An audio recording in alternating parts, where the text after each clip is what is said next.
Assalamualaikum semuanya. Apa kabar kalian? Semoga dalam keadaan sehat dan dilancarkan rezekinya oleh Allah. Amin ya robbal alamin. Dikisahkan suatu hari Raja Harun al-Rasyid memutuskan untuk berburu di hutan bersama rombongan kerajaan. Tentu saja Abu Nawas tidak ketinggalan. Bukan untuk berburu, tetapi karena Raja ingin ditemani kecerdikan Abu Nawas jika ada masalah.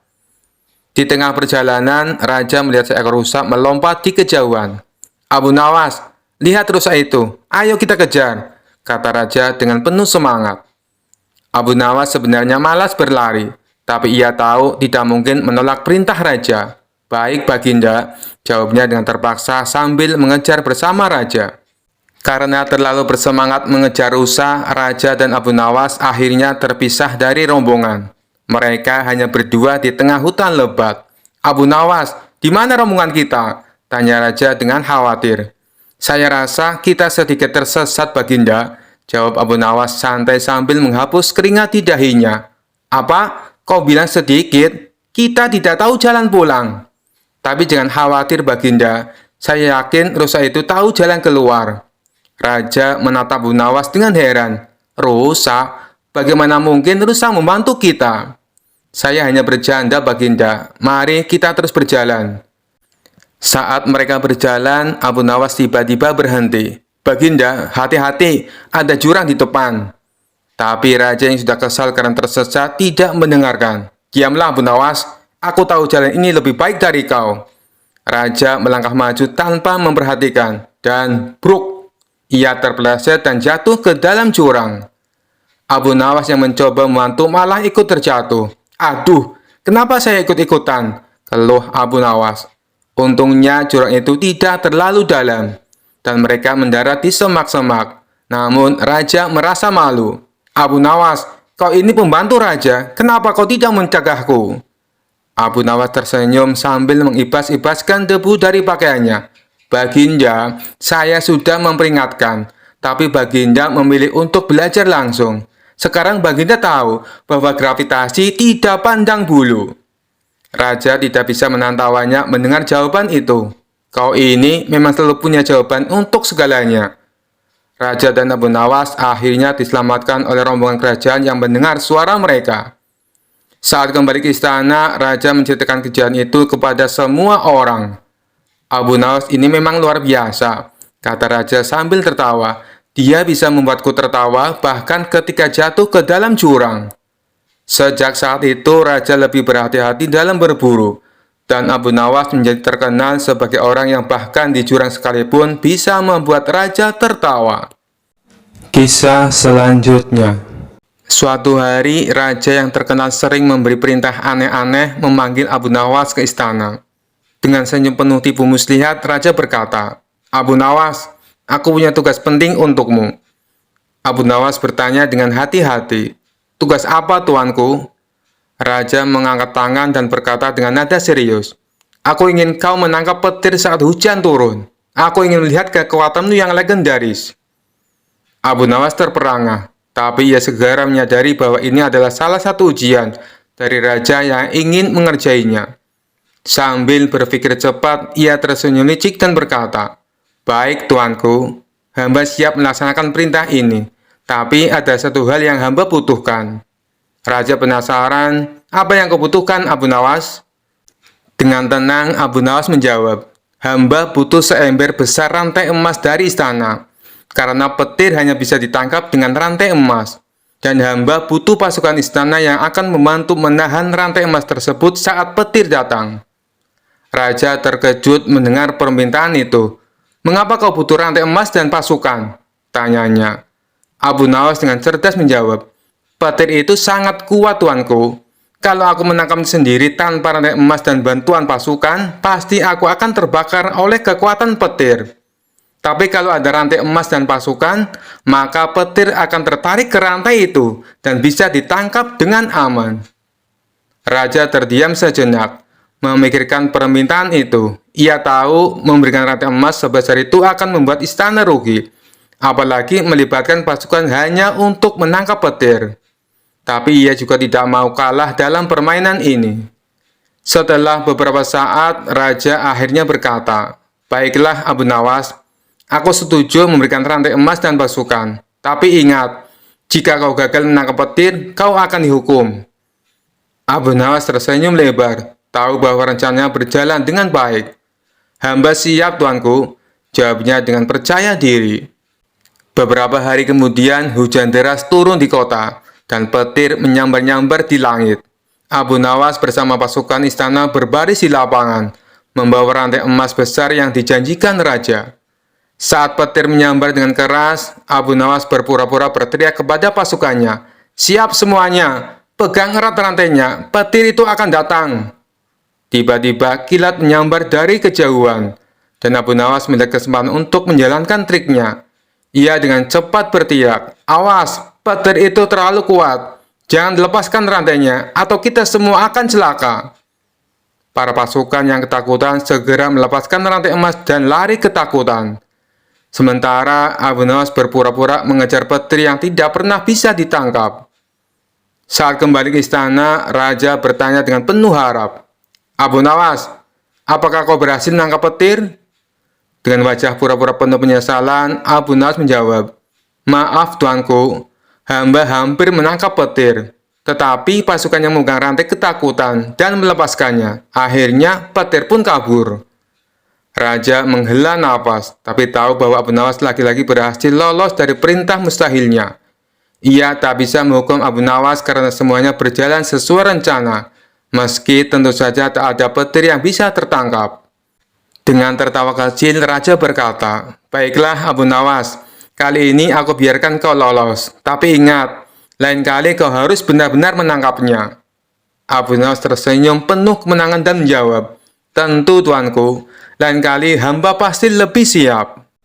Kisah selanjutnya. Alkisah, datanglah segerombolan prajurit dari istana atas perintah Raja Harun al-Rasyid untuk menangkap Abu Nawas di kediamannya. Abu Nawas dikabarkan telah menghilang cukup lama entah kemana. Tidak ada satupun yang tahu keberadaannya saat itu, termasuk istrinya sendiri. Tiba-tiba ia muncul dari persembunyiannya itu dan pulang kembali ke rumah untuk menemui istrinya. "Suamiku, para prajurit kerajaan tadi pagi mencarimu." "Ya istriku, ini urusan gawat. Aku baru saja menjual Sultan Harun al-Rasyid menjadi budak." "Apa? Raja kujadikan budak? Kenapa kau lakukan itu suamiku?" "Supaya dia tahu, di negerinya ada praktek jual beli budak. Dan jadi budak itu sengsara." "Sebenarnya maksudmu baik, tapi Baginda pasti marah. Buktinya, para prajurit diperintahkan untuk menangkapmu. Menurutmu, apa yang akan dilakukan Sultan Harun al-Rasyid kepadaku? Pasti kau akan dihukum berat." "Gawat, aku akan mengerahkan ilmu yang kusimpan." Abu Nawas masuk ke dalam. Ia mengambil air wudhu lalu mendirikan sholat 2 rakaat. Kemudian berpesan kepada istrinya apa yang harus dilakukan ketika Baginda Raja datang. Tidak berapa lama kemudian tetangga Abu Nawas geger, karena istri Abu Nawas menjerit-jerit. "Ada apa?" tanya tetangga Abu Nawas sambil tergopoh-gopoh. "Suamiku mati." "Hah? Abu Nawas mati?" "Iya." Kini kabar kematian Abu Nawas tersebar ke seluruh pelosok negeri. Baginda Raja terkejut, kemarahan dan kegeraman beliau agak surut mengingat Abu Nawas adalah orang yang paling pintar menyenangkan dan menghibur Baginda Raja. Baginda Raja beserta beberapa pengawal istana beserta tabib istana segera menuju rumah Abu Nawas. Tabib segera memeriksa Abu Nawas. Sesaat kemudian, ia memberi laporan kepada Baginda Raja bahwa Abu Nawas memang telah mati beberapa jam yang lalu. Setelah melihat sendiri tubuh Abu Nawas terbujur kaku tak berdaya, Baginda Raja merasa terharu dan meneteskan air mata. Beliau bertanya kepada istri Abu Nawas, "Adakah pesan terakhir Abu Nawas untukku?" "Ada Paduka yang mulia, kata istri Abu Nawas sambil menangis. Katakanlah, kata baginda raja.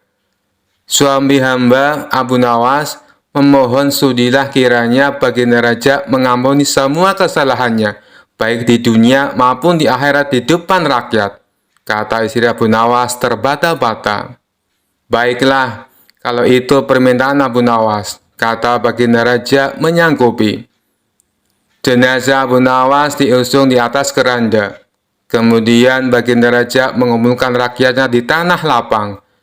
Beliau berkata, "Wahai rakyatku, dengarkanlah bahwa hari ini aku, Sultan Harun al-Rasyid, telah memaafkan segala kesalahan Abu Nawas yang telah diperbuat terhadap diriku dari dunia hingga akhirat, dan kalianlah sebagai saksinya." Tiba-tiba dari dalam keranda yang terbungkus kain hijau terdengar suara keras, "Syukur!" Seketika pengusung jenazah ketakutan, apalagi melihat Abu Nawas bangkit berdiri seperti mayat hidup. Seketika rakyat yang berkumpul lari tunggang langgang, bertubrukan dan banyak yang jatuh terkilir. Abu Nawas sendiri segera berjalan ke hadapan baginda raja. Pakaiannya yang putih-putih bikin baginda raja keder juga. "Kau sebenarnya mayat hidup atau memang kau hidup lagi?" tanya baginda raja dengan gemetar. "Hamba masih hidup, tuanku. Hamba mengucapkan terima kasih yang tak terhingga atas pengampunan tuanku." "Jadi kau masih hidup?" "Ya baginda, segar bugar. Buktinya, kini hamba merasa lapar dan ingin segera pulang." "Kurang ajar.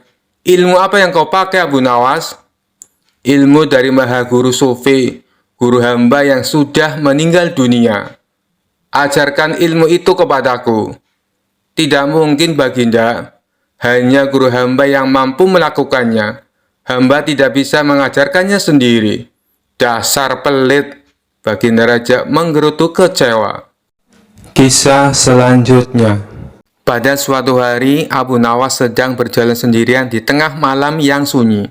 Saat itu, ia merasa ada sesuatu yang aneh mengikuti langkahnya. Ketika menoleh ke belakang, ternyata ada sosok menyeramkan, yaitu setan yang mengintainya dari jauh. Namun, Abu Nawas yang terkenal cerdik tidak merasa takut. Ia malah merasa ini kesempatan yang baik untuk mengerjai setan itu. Setan yang merasa Abu Nawas adalah manusia yang terkenal licik dan pintar ingin menguji kecerdikannya. Dengan tawa seram, ia mendekati Abu Nawas dan berkata, "Abu Nawas, aku tahu kau pintar, tapi kali ini kau tak akan bisa lolos dari jebakanku. Aku akan membuatmu menderita." Abu Nawas tanpa gentar sedikit pun menyambut tantangan itu dengan tenang. "Wahai setan, kenapa kau ingin membuatku menderita? Bukankah hidupku sudah cukup rumit tanpa gangguanmu? Tapi kalau kau ingin mencobanya, mari kita lihat siapa yang lebih licik di antara kita." Setan tertawa jahat. "Kau memang pintar bicara, Abu Nawas, tapi aku punya rencana jahat yang pasti membuatmu takut dan lari ketakutan." Abu Nawas pura-pura tertarik dan mendekati setan itu. "Oh, begitu. Rencana macam apa yang kau maksud?" Setan berkata dengan nada mengancam, "Aku akan memberimu mimpi buruk setiap malam. Kau akan tidur dengan rasa takut dan bangun dan ketakutan yang tak berujung." Namun bukannya takut, Abu Nawas justru tertawa terbahak-bahak. "Wahai setan, kau sungguh tak tahu apa-apa tentangku. Kau bikin aku takut dengan mimpi buruk? Padahal kau tahu tidak, ada mimpi buruk yang lebih buruk daripada yang bisa kau buat." Setan terdiam bingung. "Maksudmu apa, Abu Nawas? Aku adalah setan. Tidak ada mimpi yang lebih buruk dari yang bisa kubuat." Abu Nawas mendekat dan berbisik dengan nada serius. "Aku tahu mimpi yang jauh lebih buruk dari semua mimpimu. Bayangkan jika setiap malam kau bermimpi tentang istri-istriku datang menagih hutang, meminta uang belanja, dan menyuruhmu mencuci piring sampai pagi. Itu adalah mimpi buruk yang tak tertahankan." Setan yang mendengar itu langsung gemetar. Ia membayangkan dirinya dicerca oleh istri-istri Abu Nawas yang galak, meminta ini itu dan mengomel sepanjang malam. Setan tak pernah membayangkan ada mimpi yang lebih mengerikan daripada yang bisa ia buat. "Wah, itu mengerikan," seru setan sambil mundur perlahan. mulai merasa kapok. Abu Nawas tidak berhenti sampai di situ. Ia berkata lagi dengan nada menggoda, "Dan kau tahu, jika kau berani menggangguku lagi, aku akan membuatmu bermimpi menjadi suamiku. Kau akan dituntut ini itu setiap hari. Tidak hanya mimpi buruk, tapi kehidupan nyata yang penuh penderitaan." Setan semakin ketakutan. "Tidak, tidak, cukup. Aku tidak ingin berurusan denganmu lagi, Abu Nawas. Kau terlalu licik dan menyeramkan bagi setan sepertiku." Setan itu pun lari terbirit-birit, meninggalkan Abu Nawas sendirian di malam hari. Abu Nawas hanya tersenyum puas, merasa berhasil menakuti setan sampai kapok. Dan sejak hari itu, setan tidak pernah berani mendekati Abu Nawas lagi. Setiap kali ada setan lain yang bertanya, setan yang pernah ditipu itu selalu berkata, "Jangan pernah coba-coba mengganggu Abu Nawas. Dia bisa membuatmu mengalami mimpi buruk yang tak pernah kau bayangkan sebelumnya." Kisah selanjutnya. Suatu hari di sebuah majelis besar, para ulama sedang membahas tentang surga dan bagaimana jalan untuk mencapainya. Semua ulama membahas dengan sangat serius, menyebutkan amalan-amalan mulia yang perlu dilakukan agar bisa masuk surga. Di tengah diskusi, tiba-tiba Abu Nawas datang, duduk di pojok, dan mendengarkan pembicaraan mereka sambil tersenyum. Salah satu ulama melihatnya dan merasa terganggu. "Abu Nawas, mengapa kau tersenyum-senyum sendiri saat kami sedang berdiskusi tentang surga? Apa kau menganggap surga itu sesuatu yang mudah didapatkan?" Abu Nawas tertawa kecil dan menjawab, "Ampun tuan-tuan yang terhormat, hamba tidak bermaksud meremehkan pembicaraan.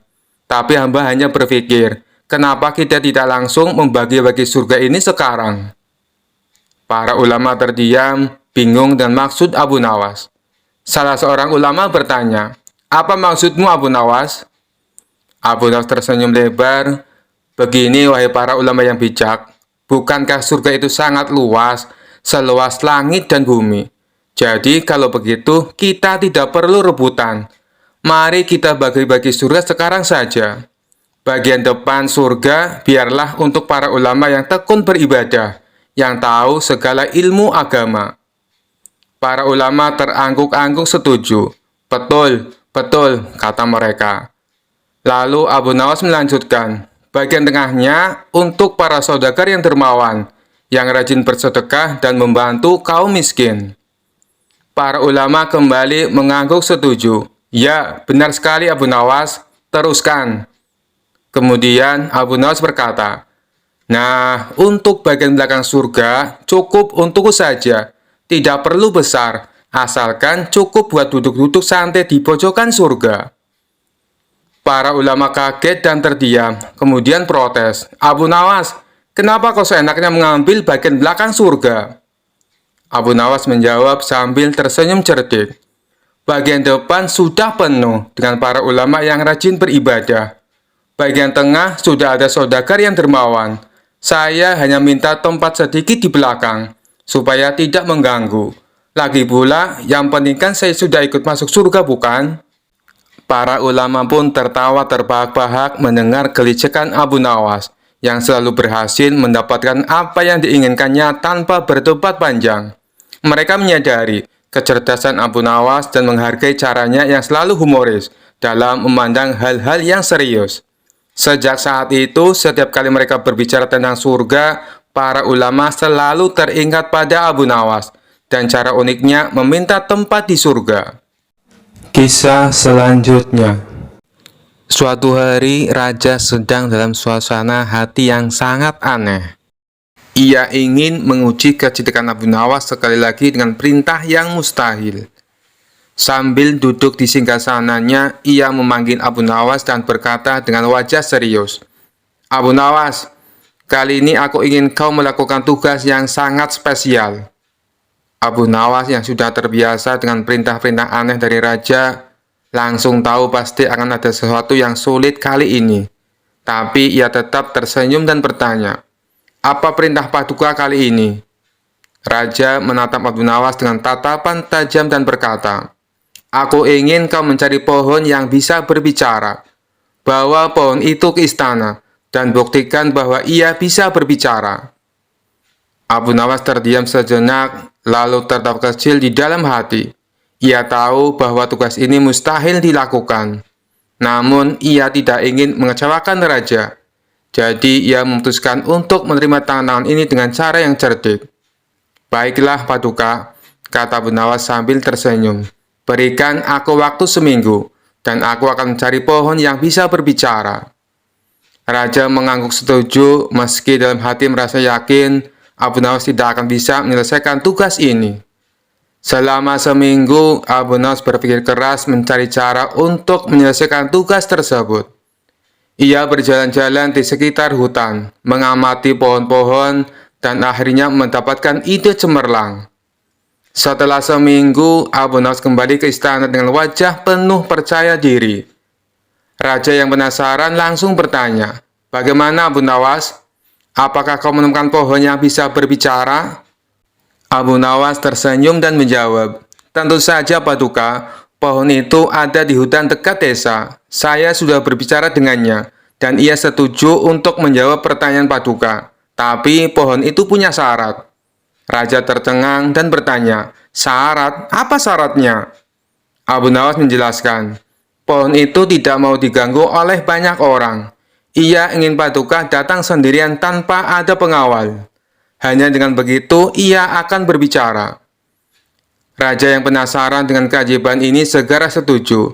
"Baik, aku akan pergi sendirian. Tunjukkan di mana pohon itu berada." Abu Nawas lalu membawa raja ke hutan, menuju sebuah pohon besar yang sangat tua. Pohon itu tampak kokoh dengan akar yang besar menjalar di sekelilingnya. Setelah sampai di depan pohon, Abu Nawas berkata, "Inilah pohon yang bisa bicara, Paduka. Silakan berbicara padanya, dan ia akan menjawab." Raja yang penasaran mendekati pohon itu dan mulai bertanya, "Wahai pohon, benarkah kau bisa berbicara?" Tentu saja pohon itu diam saja, tidak ada suara apapun. Raja mulai bingung, lalu menoleh ke Abu Nawas dan bertanya, "Mengapa pohon ini tidak berbicara?" Abu Nawas yang sudah siap dengan jawabannya tersenyum lebar dan menjawab, "Paduka, pohon ini sudah berbicara. Namun ia berbicara dengan caranya sendiri, bukan dengan kata-kata." Raja semakin bingung, "Apa maksudmu, Abu Nawas?" Abu Nawas lalu menjelaskan, "Paduka, setiap pohon berbicara melalui gerakannya. Daunnya yang melambai ditiup angin, cabangnya yang bergoyang ketika disentuh, itu semua adalah bahasa mereka. Pohon ini tadi sudah menyapa Paduka dengan anggukan dahan dan hembusan angin. Bukankah itu tanda ia merespon kehadiran Paduka?" Raja berpikir sejenak, lalu melihat ke arah pohon yang memang melambai sedikit karena angin. Meskipun Raja tahu bahwa pohon tidak berbicara seperti manusia, ia tidak bisa menyangkal kecerdikan Abu Nawas. "Abu Nawas, kau memang luar biasa," kata Raja sambil tertawa. "Aku tidak menyangka kau bisa menemukan jawaban untuk tugas ini. Pohon ini memang tidak berbicara seperti manusia, tapi aku harus mengakui, kau benar, setiap makhluk punya cara sendiri untuk berbicara." Abu Nawas membungkuk hormat dan berkata, "Terima kasih, Paduka. Pohon ini memang luar biasa, seperti halnya setiap ciptaan di alam. Mereka semua berbicara, hanya saja kita yang harus mendengarkan dengan cara yang berbeda." Raja puas dengan jawaban itu, dan sejak itu ia tidak pernah lagi meragukan kecerdikan Abu Nawas. Meskipun perintah-perintah ia berikan selalu di luar akal sehat. Dan tentu saja orang-orang di istana kembali tertawa, karena Abu Nawas lagi-lagi berhasil mengatasi tantangan yang mustahil dengan cara yang kocak dan cerdas. Kisah selanjutnya. Suatu hari, Raja mengadakan pertemuan besar di istana, di mana hadir seorang ateis terkenal yang selalu meragukan keberadaan Tuhan. Orang itu sangat pandai berbicara dan berdebat, selalu mempertanyakan segala sesuatu dengan logika yang tajam, terutama tentang penciptaan alam semesta. Di hadapan Raja dan para tamu, si ateis mulai melontarkan pertanyaannya yang selalu ia andalkan. "Jika Tuhan benar-benar ada, mengapa aku tidak bisa melihatnya? Bagaimana alam semesta ini diciptakan? Bukankah segala sesuatu harus bisa dijelaskan dengan akal? Raja yang mulai kesal mendengar ocehan ateis itu akhirnya memanggil Abu Nawas untuk menjawab pertanyaan yang tampak rumit tersebut. Abu Nawas, aku ingin kau membantu menjawab pertanyaan si ateis ini. Bisakah kau menjelaskan dengan caramu yang cerdas? Abu Nawas dengan gaya santainya tersenyum dan berkata, Tuanku, hamba akan mencoba, tapi hamba butuh segelas air susu untuk membantuku menjawab pertanyaan ini. Raja mengangguk dan tak lama kemudian seorang pelayan membawa segelas air susu.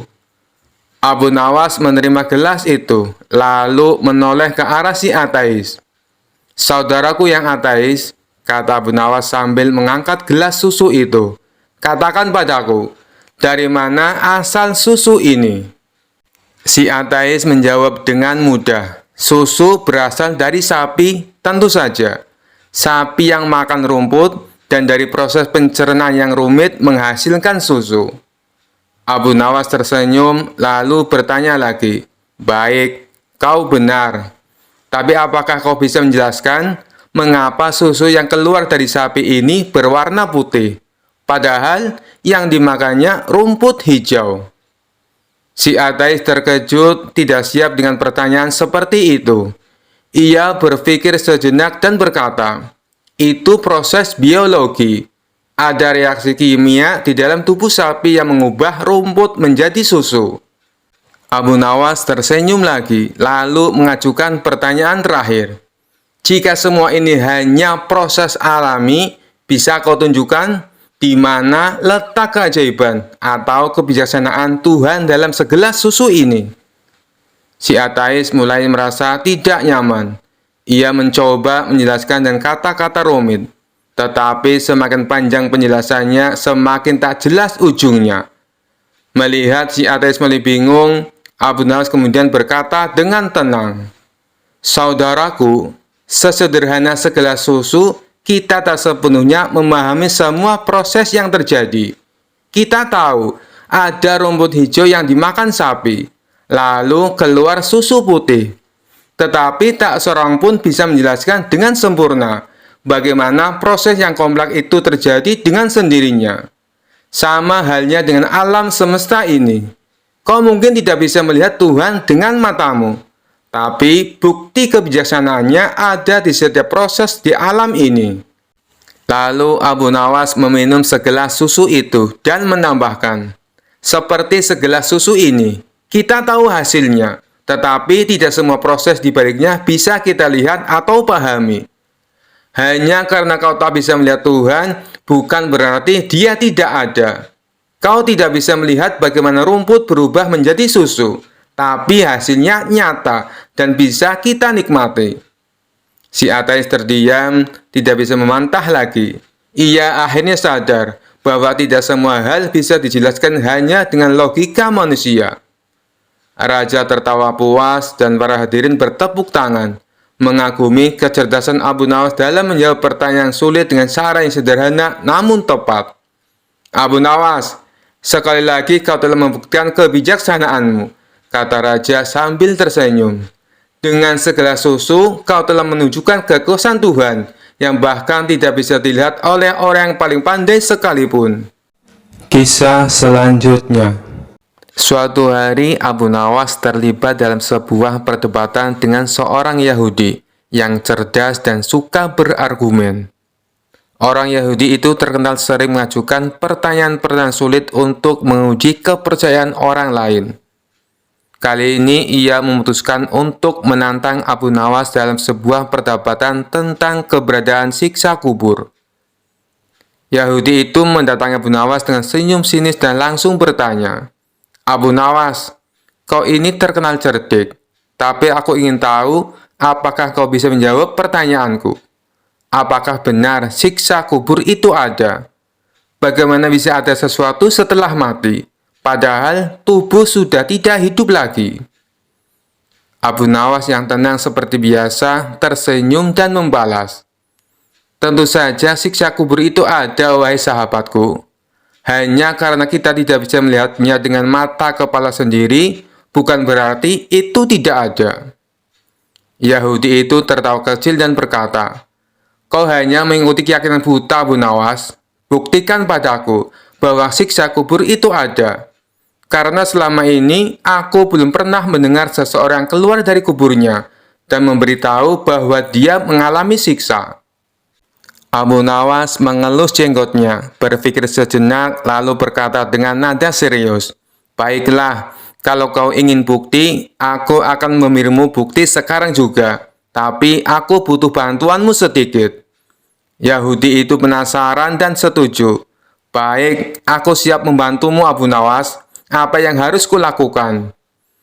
Abu Nawas lalu menunjuk sebidang tanah di dekatnya dan berkata, "Pertama-tama, kita harus menggali lubang kecil.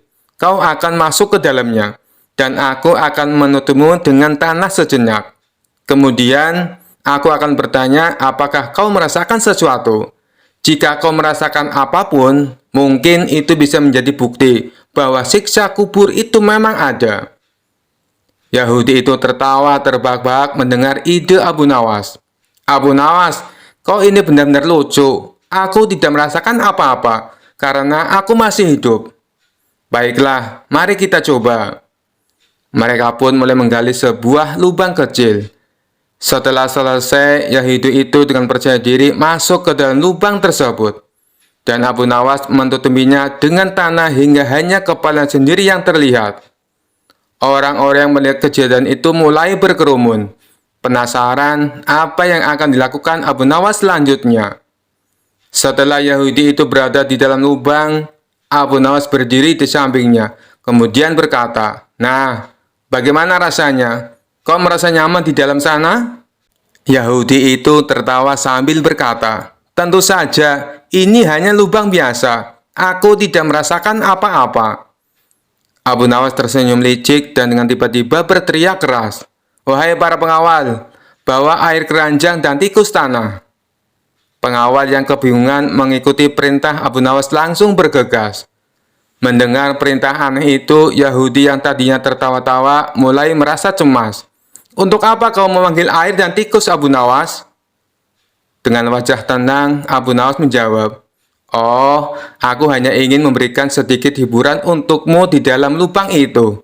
Kita akan siramkan air dingin supaya kau merasakan sensasi beku.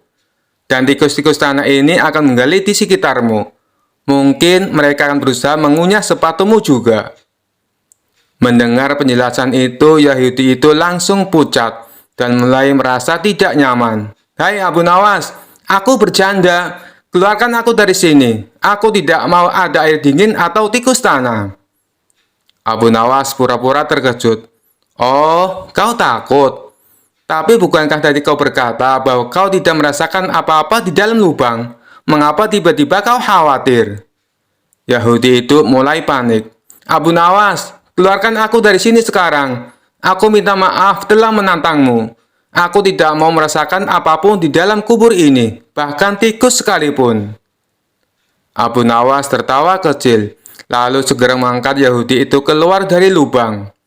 Setelah keluar, Yahudi itu tampak kebingungan, tapi juga merasa lega. Abu Nawas menepuk bahu Yahudi itu sambil berkata, "Kau lihat sahabatku, bahkan di lubang kecil itu, ketika aku menyebutkan tentang siksa kecil seperti air dingin dan tikus, kau sudah mulai takut. Padahal itu bukan siksa kubur yang sebenarnya. Bayangkan jika kau berada di dalam kubur yang sesungguhnya dan merasakan siksa yang tidak bisa kau bayangkan." Yahudi itu terdiam, merenungi kata-kata Abu Nawas.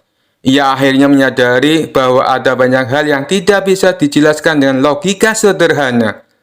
Dan rasa takut yang ia alami tadi menjadi bukti bahwa sesuatu yang tak terlihat memang bisa nyata adanya. "Baiklah Abu Nawas," kata Yahudi itu dengan wajah serius. "Kau menang kali ini. Aku belajar satu hal penting hari ini. Kadang sesuatu yang tidak terlihat justru lebih menakutkan daripada yang bisa kita lihat." Abu Nawas tersenyum dan menjawab, "Betul sekali sahabatku. Bukan hanya mata yang menjadi saksi kebenaran, tapi juga hati dan perasaan. Semoga kau mendapatkan pelajaran dari pengalaman ini." Kisah selanjutnya. Pada suatu hari, raja sedang gelisah di istana. Ia merasa bosan dengan kehidupan istana yang serba monoton. Untuk menghibur dirinya, ia memanggil Abu Nawas dan memberinya sebuah misi yang tidak biasa. "Abu Nawas," kata raja, "aku mendengar ada sebuah tongkat ajaib yang bisa mengabulkan permintaan apa saja. Aku ingin kau mencarinya dan membawanya ke sini. Kalau kau gagal, aku akan memerintahkan pengawal untuk menghukummu." Abu Nawas yang terkenal licik dan penuh akal tersenyum kecil. "Baginda, apakah Anda yakin tongkat seperti itu ada?" "Tentu saja ada," seru raja. "Aku mendengar cerita itu dari seorang pengembara. Jadi, pergilah dan jangan kembali tanpa tongkat itu." Abu Nawas pun pergi ke pasar, berpura-pura mencari tongkat ajaib. Ia bertanya kepada para pedagang, pengrajin, hingga pengemis. Tentu saja tidak ada yang tahu apa itu tongkat ajaib. Setelah seharian berkeliling, ia memutuskan untuk pulang ke rumah dengan sebuah rencana cerdik. Keesokan harinya, Abu Nawas kembali ke istana membawa sebuah tongkat kayu biasa yang ia temukan di pinggir sungai. Dengan percaya diri, ia menyerahkan tongkat itu kepada raja. "Baginda, inilah tongkat ajaib yang Anda cari," katanya sambil membungkuk. Raja mengamati tongkat itu dengan penuh rasa penasaran. "Apa buktinya bahwa tongkat ini ajaib, Abu Nawas?" tanya sang raja. Abu Nawas tersenyum misterius. "Baginda, tongkat ini hanya akan menunjukkan keajaibannya jika digunakan oleh orang yang jujur. Cobalah Baginda, mintalah sesuatu dan tongkat ini akan mewujudkannya." Raja yang merasa dirinya sangat jujur segera mengangkat tongkat itu. Ia pun berkata, "Aku ingin tongkat ini memberiku sekantong emas." Tentu saja tidak ada yang terjadi. Raja mulai curiga.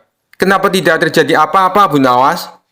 Abu Nawas dengan tenang menjawab, "Baginda, mungkin Anda perlu meningkatkan kejujuran Anda terlebih dahulu."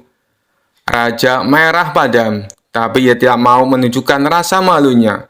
Ia menyerahkan tongkat itu kepada para menterinya untuk dicoba. Setiap menteri yang mencoba tongkat itu gagal menggunakannya. "Ini aneh, tongkat ini tidak bekerja untuk siapapun," seru sang raja. Akhirnya raja kembali memanggil Abu Nawas. "Abu Nawas, apa kau berani mengatakan bahwa aku dan para menteriku tidak jujur?" Abu Nawas tersenyum lebar. "Oh tidak, Baginda. Saya hanya ingin menunjukkan bahwa tidak ada yang benar-benar sempurna di dunia ini, termasuk tongkat ajaib. Karena itu lebih baik kita saling memperbaiki diri daripada bergantung pada benda-benda ajaib." Raja terdiam, lalu tertawa terbahak-bahak. "Abu Nawas, kau benar-benar licik. Kau berhasil mengelabui aku lagi. Baiklah, aku akan membiarkanmu pergi kali ini." Abu Nawas membungkuk sambil berkata, "Terima kasih Baginda. Jika Baginda butuh tongkat ajaib lagi, saya akan mencarinya di tempat yang lebih jauh." Seisi istana pun tertawa mendengar jawaban Abu Nawas. Sementara raja hanya bisa menggeleng-gelengkan kepala, kagum dengan kecerdikannya. Kisah selanjutnya. Suatu hari Abu Nawas mendengar kabar bahwa ada 4 kiai alim yang sangat terkenal akan kepandaian dan kealimannya sedang berkumpul di sebuah masjid. Dengan rasa penasaran yang besar, Abu Nawas pun pergi ke masjid tersebut. Sesampainya di sana, ia melihat ke-4 kiai tersebut sedang duduk bersila di tengah-tengah majlis taklim. Tanpa ragu, Abu Nawas langsung menghampiri mereka dan meminta izin untuk mengajukan pertanyaan. "Wahai para kiai yang mulia," sapa Abu Nawas dengan hormat, "izinkan saya mengajukan sebuah pertanyaan yang telah lama mengganjal hati saya." Ke-4 kiai pun mengangguk, mengizinkan Abu Nawas untuk bertanya. "Begini para kiai," lanjut Abu Nawas, "saya pernah mendengar bahwa seekor kucing dapat melahirkan anak kucing yang berjumlah ganjil, misalnya 3 atau 5 ekor. Namun saya juga pernah mendengar bahwa seekor kucing tidak mungkin melahirkan anak kucing yang berjumlah genap, seperti 4 atau 6 ekor. Mengapa demikian?" Ke-4 kiai saling berpandangan. tampak berpikir keras untuk menjawab pertanyaan Abu Nawas yang terkesan aneh tersebut. Mereka berusaha mencari dalil dan hujah yang tepat untuk menjelaskan fenomena tersebut. Setelah beberapa saat, salah seorang kiai akhirnya menjawab, "Wahai Abu Nawas, pertanyaanmu sangat menarik. Menurutku, hal itu terjadi karena kehendak Allah. Kita sebagai manusia tidaklah mampu memahami segala rahasia alam semesta." Kiai yang lain menambahkan, "Benar sekali. Mungkin ada saja hikmah di balik fenomena tersebut yang tidak kita ketahui." Abu Nawas tersenyum mendengar jawaban mereka. "Wahai para kiai," katanya lagi, "jika demikian, bagaimana dengan seekor kucing yang melahirkan anak kucing berjumlah 2 ekor? Apakah itu termasuk ganjil atau genap?" Keempat kiai terdiam sejenak, kemudian saling melirik satu sama lain. Mereka semakin bingung dengan pertanyaan Abu Nawas yang semakin membingungkan. Melihat ekspresi bingung para kiai, Abu Nawas pun tertawa terbahak-bahak. "Wahai para kiai," katanya sambil terpingkal-pingkal, "kalian terlalu serius memikirkan pertanyaan saya. Saya hanya ingin mengingatkan bahwa terkadang kita terlalu sibuk mencari jawaban untuk hal-hal yang sebenarnya tidak terlalu penting. Lebih baik kita fokus pada hal-hal yang lebih bermanfaat, seperti meningkatkan keimanan dan ketakwaan kita kepada Allah." Mendengar jawaban Abu Nawas, keempat kiai pun ikut tertawa. Mereka menyadari bahwa mereka telah terjebak dalam permainan kata-kata Abu Nawas. Kisah selanjutnya. Kisah Abu Nawas kali ini berawal dari baginda raja yang memiliki seorang menteri kepercayaan dan senantiasa mendampinginya. Menteri itu bernama Abu Jahal. Namun, kepercayaan yang diberikan oleh baginda raja sering dimanfaatkan oleh Abu Jahal untuk memperkaya diri. Terkadang, ia meminta upeti kepada rakyat dengan mengatasnamakan baginda raja. Hal ini tentu saja membuat Abu Nawas geram, tapi tidak berani mengadukannya kepada baginda raja. Sebab dengan kedudukan yang dimiliki, Abu Jahal bisa saja memutarbalikkan fakta dan menuduh Abu Nawaslah pelakunya. Seiring berjalannya waktu, penasihat istana meninggal dunia. Baginda raja sangat kehilangan dan belum bisa menemukan penggantinya. Jadi untuk sementara waktu jabatan penasihat istana masih kosong, belum ada yang mendudukinya. Kesempatan ini segera dimanfaatkan Abu Jahal. Ia ingin sekali menduduki jabatan tersebut. Dengan begitu, ia bisa lebih leluasa mempengaruhi baginda raja. Segala cara Abu Jahal lakukan. Di depan baginda raja, Abu Jahal terus mencari muka agar terpilih menjadi penasehat istana. Tapi sayangnya ambisi Abu Jahal ini harus kandas di tengah jalan, karena tidak berapa lama baginda raja justru memilih Abu Nawas untuk menjadi penasehat istana. Keputusan baginda raja ini tentu saja membuat Abu Jahal kecewa, sehingga ia menaruh dendam kepada Abu Nawas. Suatu hari ketika Abu Jahal melihat Abu Nawas sedang duduk bersama baginda raja, timbul pemikiran di kepalanya. Seharusnya aku yang ada di tempat Abu Nawas. Abu Nawas tidak pantas duduk di situ. Abu Nawas itu apa dia? Tidak mampu mengurus masalah kerajaan. Pantasnya dia jadi pelawak istana. Gerutu Abu Jahal dalam hati. Merasa kecewa dengan keputusan baginda raja, Abu Jahal lalu menyampaikan keberatan. Pada suatu hari saat baginda raja sedang duduk sendirian di singgasananya, Abu Jahal menghadap dan berkata, "Ampun Paduka yang mulia, hamba izin menghadap baginda raja." Baginda raja terkejut melihat Abu Jahal yang tiba-tiba menghadapnya. "Ada apa Abu Jahal? Apa yang ingin kau sampaikan?" tanya baginda raja. "Ampun Paduka yang mulia, hamba rasa Abu Nawas tidak pantas menjabat sebagai penasihat istana. Karena menurut hamba, dia tidak tahu apa-apa soal negara. Abu Nawas itu apa kelebihannya? Cuma melucu," tutur Abu Jahal. "Tapi bukankah Abu Nawas terkenal cerdas? Dia juga seorang yang jujur. ujar Baginda Raja. Apakah Paduka sudah meragukan kejujuran saya? Tanya Abu Jahal. Bukan seperti itu. Kamu kan sudah menduduki jabatan menteri istana. Jadi wajar kalau Abu Nawas yang mengisi jabatan penasehat istana, jawab Baginda Raja. Tapi hamba lebih berpengalaman Paduka yang mulia. Apalagi mengenai kenegaraan. Hamba juga ahli berperang. Tubuh hamba kekar dan perkasa. Lalu hamba sudah lama berbakti kepada Baginda Raja.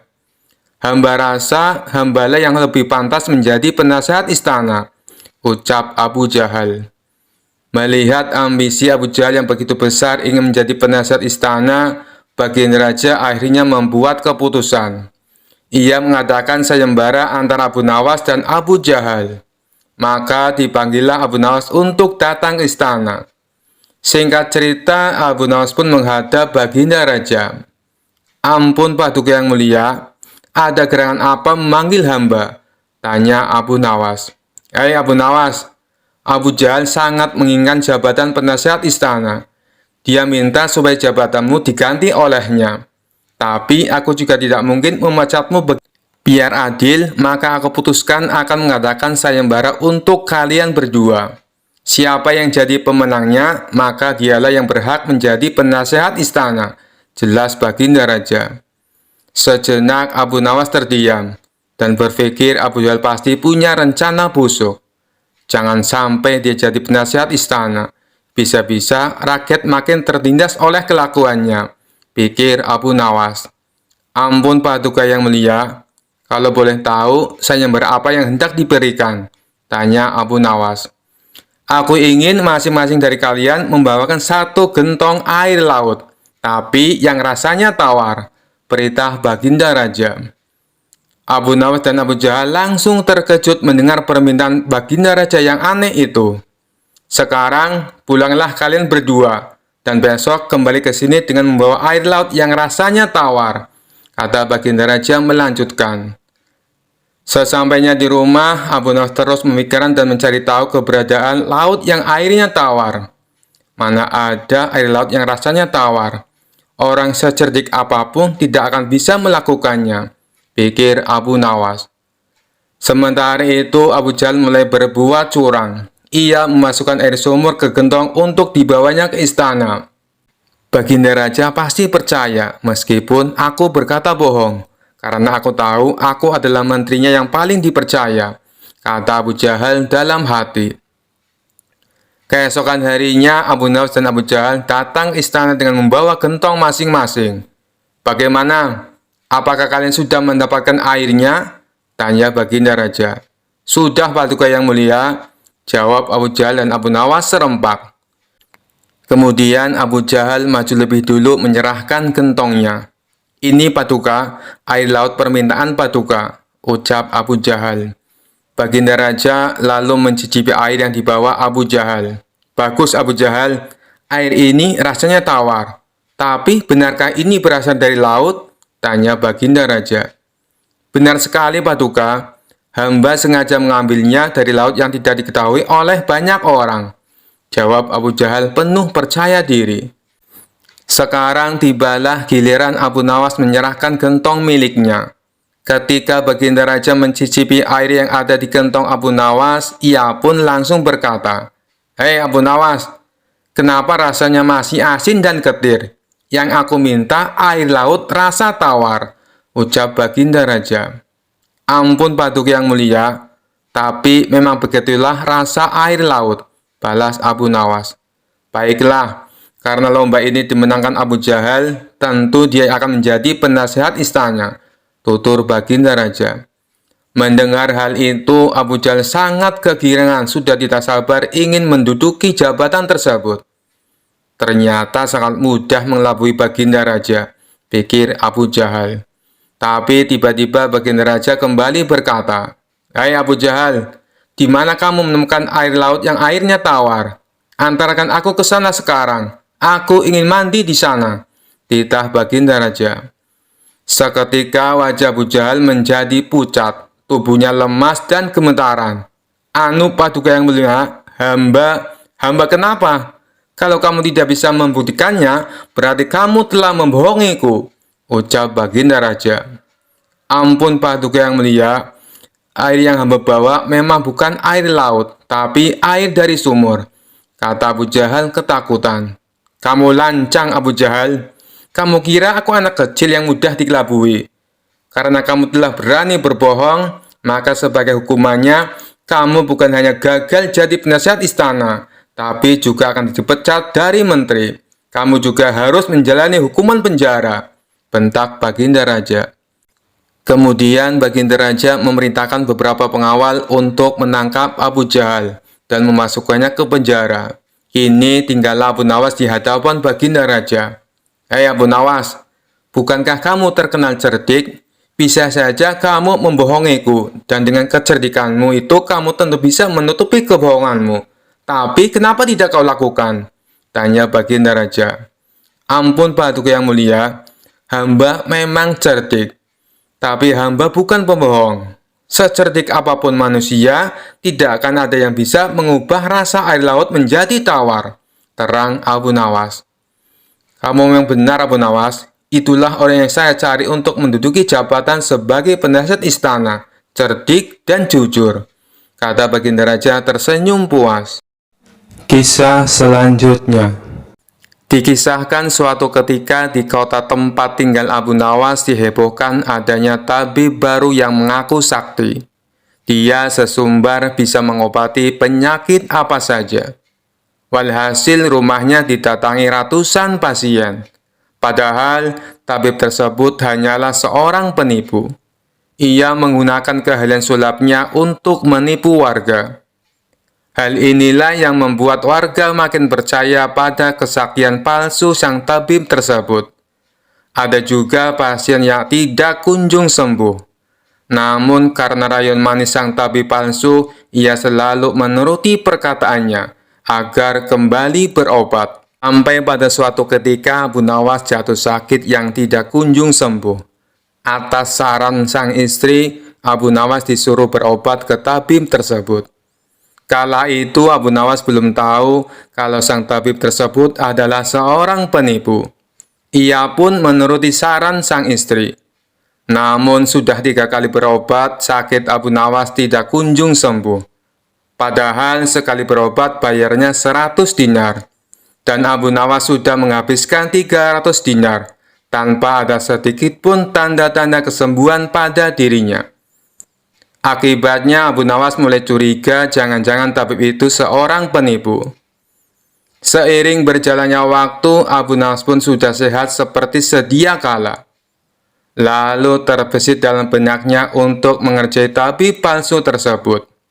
Aku harus mendapatkan 300 dinarku. Tapi bagaimana caranya ya? Tanya Abu Nawas dalam hati. Setelah lama berpikir, akhirnya Abu Nawas menemukan ide cemerlang.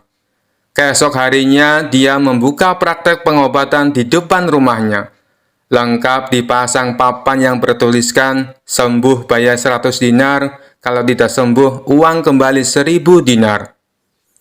Para pasien yang rencananya berobat ke tabib palsu mendadak memilih datang ke rumah Abu Nawas. Rumah Abu Nawas pun penuh sesak oleh pasien. Entah karena kebetulan atau bagaimana, hampir semua pasien yang diobati berhasil disembuhkan.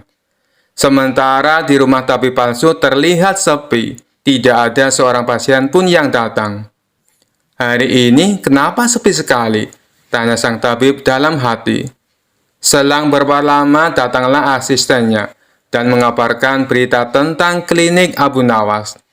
Tuan, Abu Nawas sekarang buka praktek pengobatan, kata asistennya melaporkan. Benarkah? Tanya sang tabib. Benar tuan, di rumah Abu Nawas ramai sekali pasien datang. Itulah kenapa hari ini di rumah tuan sepi pasien, jawab asistennya. Mendengar kabar itu, sang tabib tertawa mengejek. Memangnya Abu Nawas sakti, menyembuhkan dirinya saja tidak bisa, balas sang tabib dengan terus tertawa. Bukan masalah sakti atau tidaknya tuan, tapi di depan rumah Abu Nawas terpajang papan yang bertuliskan sembuh bayar 100 dinar. Kalau tidak sembuh, uang kembali 1000 dinar, ujar sang asisten. Oh, pantas. Aku hari ini sepi pasien. Tapi apa memang benar begitu? Tanya sang tabib penasaran. Saya lihat sendiri, Tuan. Tapi anehnya, pasien yang berobat ke Abu Nawas hampir semuanya sembuh dari penyakitnya. Jawab sang asisten. Mendengar penuturan asistennya, muncul sifat asli tabib palsu. Ia berencana menipu Abu Nawas. Beberapa hari ke depan untuk sementara kita tutup dulu. Biarlah Abu Nawas yang membuka praktek pengobatan, ucap sang tabib kepada asistennya. Memangnya kenapa, Tuan? Tanya asistennya penasaran. Aku punya rencana untuk menipu Abu Nawas. Aku pasti akan mendapatkan 1000 dinar, jawab tabib palsu itu. Tapi bagaimana caranya? Tanya sang asisten bertambah penasaran. Begini, aku akan berobat ke tempat Abu Nawas. Aku akan berpura-pura sakit pada indera perasa lidahku. Kalau ditanya sembuh atau tidak, tentu saja aku akan mengatakan tidak. Karena yang tahu sembuh atau tidaknya kan hanya aku, paparnya. Dengan begitu, aku bisa dapat dengan mudah mendapatkan 1000 dinar, kata sang tabib menjelaskan. Singkat cerita, datanglah tabib palsu itu ke rumah Abu Nawas. Hai Abu Nawas, aku ingin berobat kepadamu, kata sang tabib. Bukankah kau seorang tabib? Kenapa malah berobat kemari? Tanya Abu Nawas. Iya benar, tapi di tempatku tidak ada obatnya, makanya aku datang ke sini, jawab sang tabib. Memangnya kamu sakit apa? Tanya Abu Nawas lagi. Begini Abu Nawas, entah kenapa lidahku mati rasa. Aku tidak bisa merasakan apa-apa, kata sang tabib berpura-pura mengeluh. Tapi Abu Nawas menangkap firasat kurang baik. Ia yakin kalau tabib palsu itu hendak menipunya. Aku tidak akan tertipu untuk yang kedua kalinya. Justru kedatanganmu sudah aku tunggu-tunggu, ucap Abu Nawas dalam hati. Lalu Abu Nawas menyuruh sang tabib untuk menunggunya di ruang pengobatan. Abu Nawas segera memeras buah jeruk yang sangat asam dan menuangnya ke dalam gelas. Lalu gelas tersebut diberikan kepada sang tabib. Ini obatnya sudah jadi, minumlah, ucap Abu Nawas. Ketika sang tabib meminumnya, mukanya mendadak berkerut menahan rasa kecut. Kamu menipuku ya? Ini bukan obat, tapi air jeruk yang sangat kecut, kata sang tabib emosi. Alhamdulillah, berarti lidahmu sudah tidak lagi mati rasa. Sekarang bayar ongkos berobatnya, pinta Abu Nawas. Waduh, aku keceplosan, gagal rencanaku, pikir sang tabib palsu. Ia pun terpaksa memberikan uang 100 dinar kepada Abu Nawas. Tapi sang tabib tidak putus asa. Ia terus berusaha agar bisa mendapatkan 1000 dinar. Hari berikutnya, ia kembali mendatangi Abu Nawas. Hai Abu Nawas, aku mau berobat lagi, kata sang tabib palsu. Oh, silahkan. Apa lidahmu masih mati rasa? Tanya Abu Nawas meledek. Bukan, kali ini penyakitnya berbeda, jawab sang tabib. Luar biasa, ternyata kamu punya banyak stok penyakit. Kali ini apa penyakitnya? Tanya Abu Nawas lagi. Aku hilang ingatan Abu Nawas, jawab tabib palsu itu. Apakah kamu kesandung kasus korupsi, makanya hilang ingatan? Tanya Abu Nawas. Enak saja, memangnya aku pejabat, jawab tabib dengan nada protes. Baiklah, kamu tunggu di sini sebentar, aku akan mengambilkan obatnya, ucap Abu Nawas. Tidak berapa lama, Abu Nawas kembali menemui sang tabib palsu. Ini obatnya, silakan diminum, kata Abu Nawas sambil memberikan gelasnya. Aku tidak mau minumnya Abu Nawas, ujar sang tabib. Loh, memangnya kenapa? Katanya pengen sembuh, ucap Abu Nawas. Ini kan perasaan air jeruk seperti kemarin. Aku tidak mau, kata sang tabib menolak. Alhamdulillah, tanpa meminumnya pun kamu sudah sembuh. Sini, bayar 100 dinar, pinta Abu Nawas lagi. Sudah sembuh? Sembuh apanya? Kamu jangan mengada-ada Abu Nawas, protes sang tabib. Buktinya, kamu masih ingat dengan obat yang kemarin aku berikan itu. Berarti sakit hilang ingatanmu sudah sembuh, jelas Abu Nawas.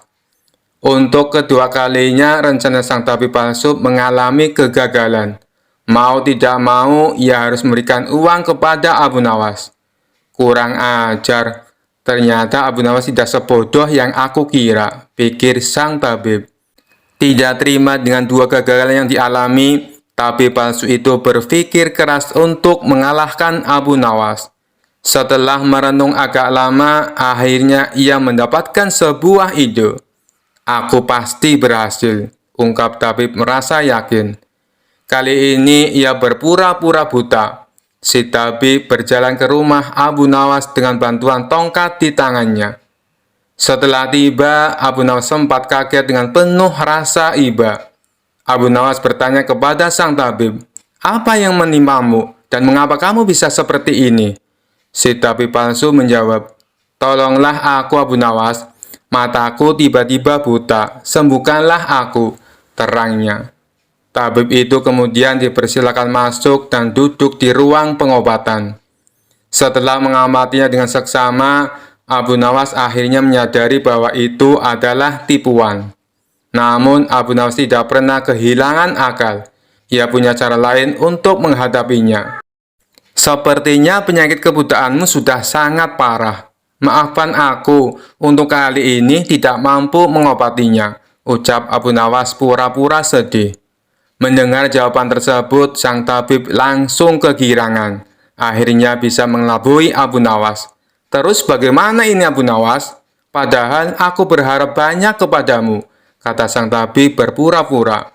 "Iya, mau bagaimana lagi? Aku tidak mungkin bisa menyembuhkanmu," jawab Abu Nawas. "Kalau begitu, aku dapat uang 1000 dinar dong," tanya tabib palsu itu penuh harap. "Tentu saja kawan, aku tidak mungkin berdusta," balas Abu Nawas. Kemudian Abu Nawas masuk ke rumah untuk mengambilkan uang. "Ini uang 1000 dinar untukmu," ucap Abu Nawas sambil memberikan uangnya. Tabib palsu itu dengan penuh kegirangan menerima uang tersebut. Tapi setelah uangnya dihitung, ia langsung murka. "Hai Abu Nawas, kenapa hanya 10 dinar?" tegas sang tabib palsu dengan emosi. "Dari mana kamu tahu kalau jumlahnya hanya 10 dinar?" tanya balik Abu Nawas. "Uangnya memang ada 10, tapi pecahan 1 dinar, bukan 100 dinar. Memangnya aku buta, Pak?" balas tabib tambah emosi. "Alhamdulillah, sekarang kamu sudah sembuh," kata Abu Nawas sambil mengambil kembali uangnya. "Maksudmu apa, Abu Nawas? Kenapa uangnya diambil lagi?" tanya si tabib kebingungan. "Loh, kamu kan sudah sembuh. Sini bayar 100 dinar, pinta Abu Nawas. "Sembuh apanya? Kamu jangan mengada-ada, Abu Nawas," protes si tabib palsu. "Bukankah kamu kesini katanya mengalami kebutaan? Tapi kamu bisa membedakan mana pecahan 1 dinar dan mana pecahan 100 dinar. Berarti matamu sudah bisa melihat," jelas Abu Nawas. Tabib palsu itu tidak bisa berkata apa-apa. Ia pun terpaksa memberikan uang 100 dinar kepada Abu Nawas dan pergi dengan perasaan kecewa.